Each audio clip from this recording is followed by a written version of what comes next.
Esdras 5.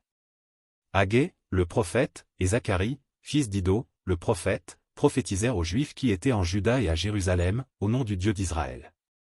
Alors Zorobabel, fils de Shiltiel, et Josué, fils de Jotsadak, se levèrent et commencèrent à bâtir la maison de Dieu à Jérusalem.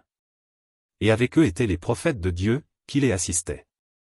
Dans ce même temps, Tatnaï, gouverneur de ce côté du fleuve, Shethar-Boznaï, et leurs collègues, vinrent auprès d'eux et leur parlèrent ainsi, qui vous a donné l'autorisation de bâtir cette maison et de relever ses murs? Ils leur dirent encore, quels sont les noms des hommes qui construisent cet édifice? Mais l'œil de Dieu veillait sur les anciens des Juifs.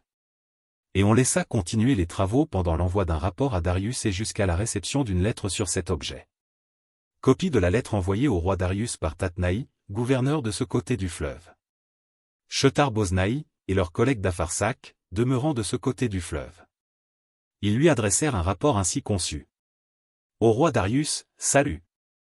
Que le roi sache que nous sommes allés dans la province de Juda, à la maison du grand Dieu. Elle se construit en pierre de taille, et le bois se pose dans les murs, le travail marche rapidement et réussit entre leurs mains. Nous avons interrogé les anciens, et nous leur avons ainsi parlé, qui vous a donné l'autorisation de bâtir cette maison et de relever ses murs? Nous leur avons aussi demandé leurs noms pour te les faire connaître, et nous avons mis par écrit les noms des hommes qui sont à leur tête. Voici la réponse qu'ils nous ont faite, nous sommes les serviteurs du Dieu des cieux et de la terre, et nous rebâtissons la maison qui avait été construite il y a bien des années, un grand roi d'Israël l'avait bâtie et achevée. Mais après que nos pères eurent irrité le Dieu des cieux, il les livra entre les mains de Nebuchadnezzar, roi de Babylone, le Chaldéen, qui détruisit cette maison et emmena le peuple captif à Babylone. Toutefois, la première année de Cyrus, roi de Babylone, le roi Cyrus donna l'ordre de rebâtir cette maison de Dieu.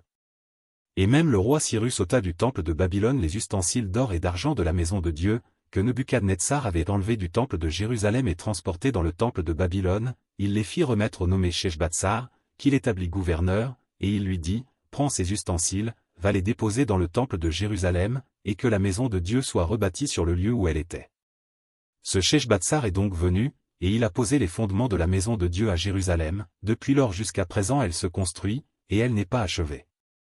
Maintenant, si le roi le trouve bon, que l'on fasse des recherches dans la maison des trésors du roi à Babylone, pour voir s'il y a eu de la part du roi Cyrus un ordre donné pour la construction de cette maison de Dieu à Jérusalem.